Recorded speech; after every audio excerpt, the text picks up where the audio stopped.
السلام عليكم ورحمة الله وبركاته. ازيكم حبايبي؟ عاملين ايه؟ يا رب دايما تكونوا بألف خير. النهاردة فيديو جديد، وصفة جديدة من مطبخ عبير. النهاردة نعمل مع بعض صنف حلو وسريع جدا جدا، والأهم من ده كله الاقتصادي جدا، اللي هو ايه بقى؟ هنعمل مخدات العسل او البغاشة. هنعملها بطريقة جميلة جدا زي ما قلت لكم. مكونات طبعا موجودة في كل بيت.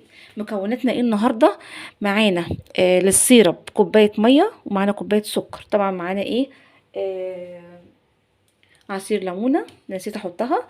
ومعانا طبعا ايه؟ كوبايه دقيق، معانا معلقه نشا، معانا معلقه بيكنج باودر، ومعانا بيضه، ومعانا معلقتين زيت. هنحطهم في الايه؟ في العجينه بتاعتنا. احنا عجن بجد والله طريقه سهله جدا جدا يعني.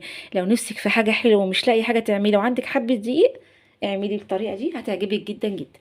اول حاجه هنعملها طبعا هنعمل السيرب عشان يبرد معانا.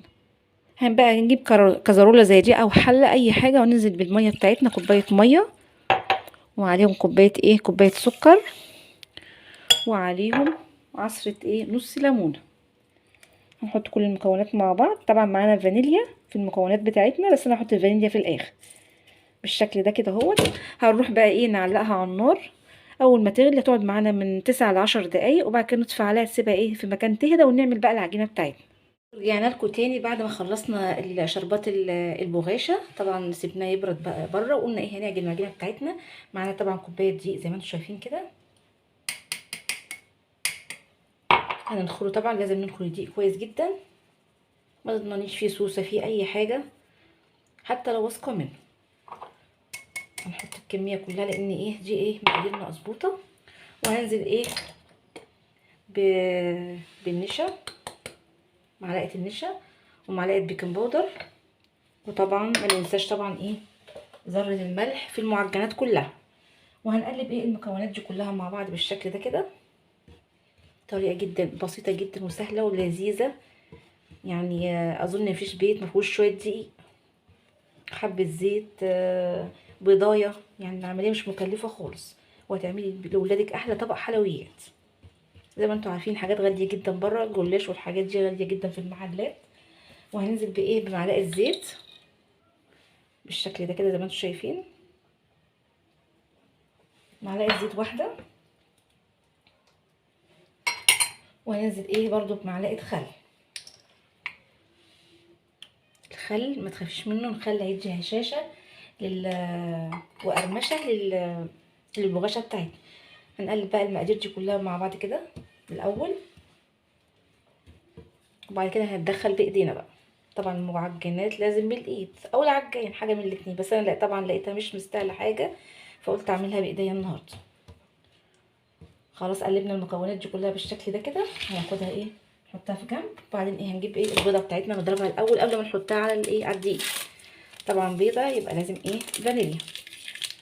وهنقلب بقى ايه؟ البيضه كويس جدا كده اهوت.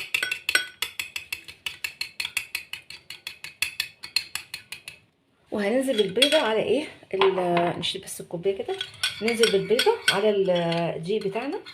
وهنعوز ايه؟ معلقتين ميه، معلقه ميه، مش اكتر من كده اهو بالشكل ده كده. وهنقلب ايه؟ البيض مع الدقيق كده اهو.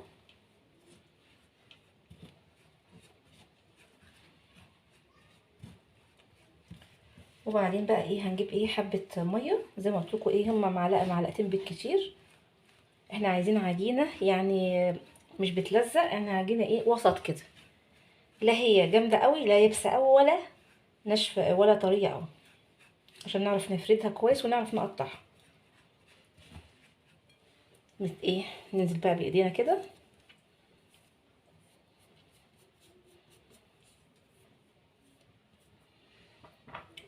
ايه؟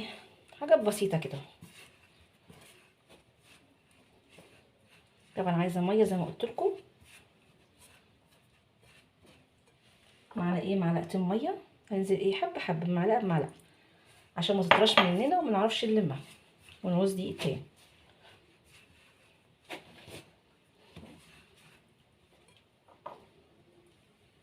كده ايه؟ معلقه ميه تاني.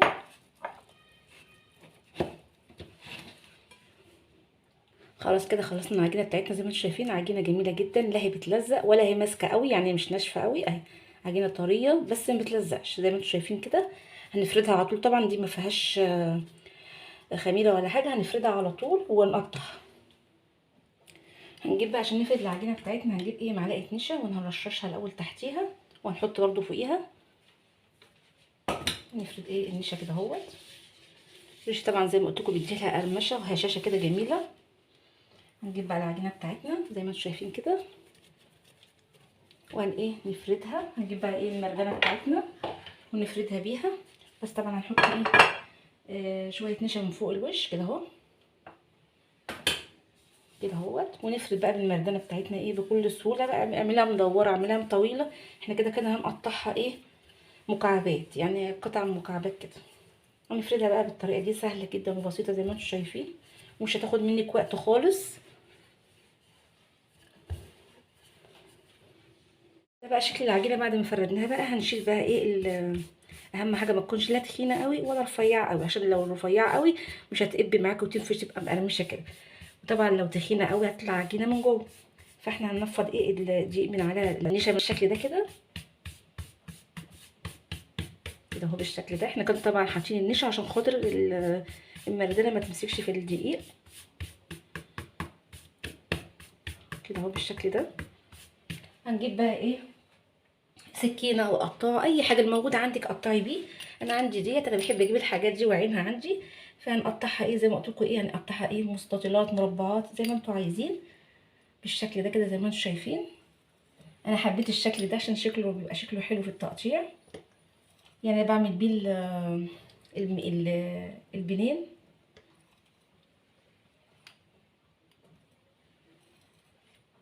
بالشكل ده كده. وبعدين نرجع ايه نعمل ايه مربعات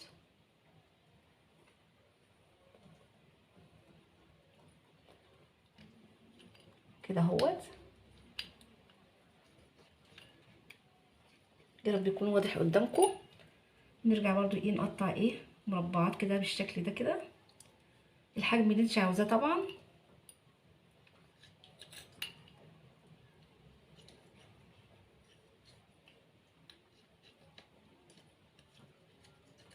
انا ساكته اهو عشان ايه تشوفوا كل حاجه بعملها.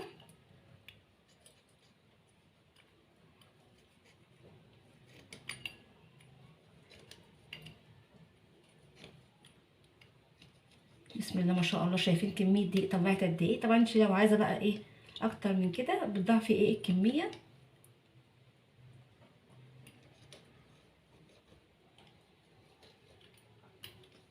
بالشكل ده كده. خلاص كده خلصنا بقى لسه هنا.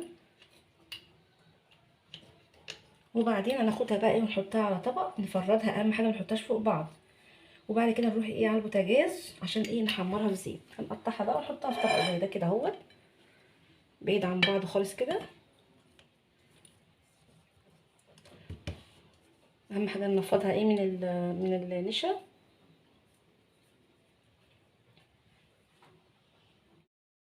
جبنا هنا بقى طاسه على النار زي ما انتم شايفين كده، وحاطين عليها ايه حاطين فيها زيت. وهننزل بايه بالبواشة بتاعتنا الجميله دي. بسم الله كده ونصلي على الرسول.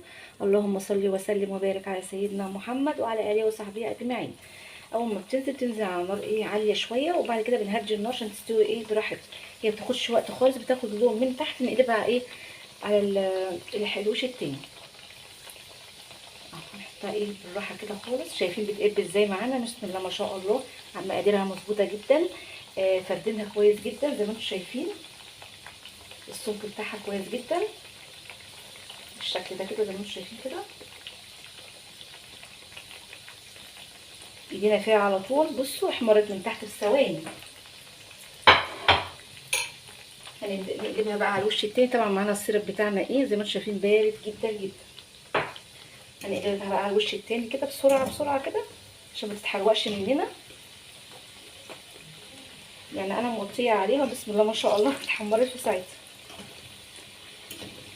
بالشكل ده كده بسرعه كده، اوام اوام تاخد لون ذهبي. ونقلبها على الوش التاني.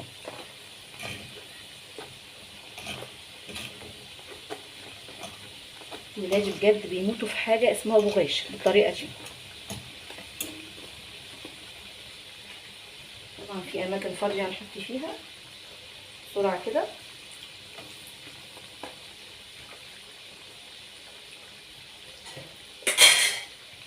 وبعدين هنجيب بقى ايه المسكه بتاعتنا او اي حاجه نطلع بيها كده على الايه، على الشربات بتاعنا بالشكل ده كده.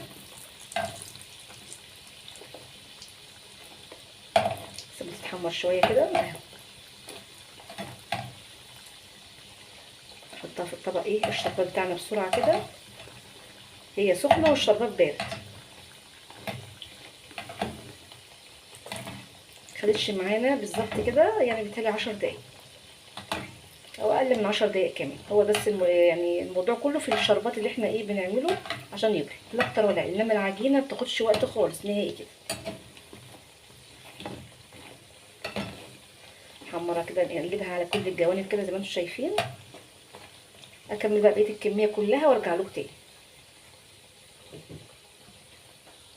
البغاشة بعد ما حمرناها بجد بالله بسم الله ما شاء الله بجد والله جميله جدا جدا جدا زي ما انتم شايفين. كلها مفقعه كده يعني مكببه كده وجميله يعني كده ايه. عملناها صح ومية مية. طبعا ايه ممكن نجيب بقى ايه معلقه عسل كده. احنا طبعا في العسل بس ايه اللي بيحب العسل كتير هنحط كده معلقه فوق الوش كده بالشكل ده كده. طبعا احنا حطيناها في العسل بعد كده حطيناها في مصفى عشان خاطر ايه لو فيها عسل زياده ولا حاجه ايه تتصفى عشان ما تبقاش تقيله قوي على المعده. جميله جدا هشه جدا روعه روعه ملهاش حل بجد والله. طبعا بقى انت لو عايزه تحطي بقى حبه تجرنشيها بقى بحبه جوز هند ولا حاجه حاجه بسيطه كده اهوت الشكل مش اكتر. اللي ما بيحبهاش بكده مفيش مشكله اهو. حبه جوز هند بسيطه جدا جدا. حلاوه حاجه حلوه جميله جدا. زي ما قلت لكم بسيطه مش مكلفه خالص. ده هي الموضوع كله كوبايه دقيق وبيضه لا اكتر ولا اقل. اهو. تعال بقى نشوفها من جوه كده. نشوف قطعه كده من البغاشه بتاعتنا نشوفها من جوه عامله ايه زي شايفين من جوه ومن بره عامله ازاي. بسم الله ما شاء الله. نفتحها بقى مقرمشه جدا من بره ومن جوه شايفين هشه هشه هش بجد والله. وطعمها بقى مش قادره اقول لكم. تعالوا ندوقها مع بعض كده. خرافة طعمها جميل جدا جدا بجد والله. هي بتتكلم عن نفسها. طبعا طريقة سهلة جدا وبسيطة واهم من ده كله انها مش مكلفة. طبعا بقى لو عجبتكم الوصفة متنسوش بقى اللايك والشير والاشتراك في القناة عشان يوصلك كل جديد. السلام عليكم ورحمة الله وبركاته.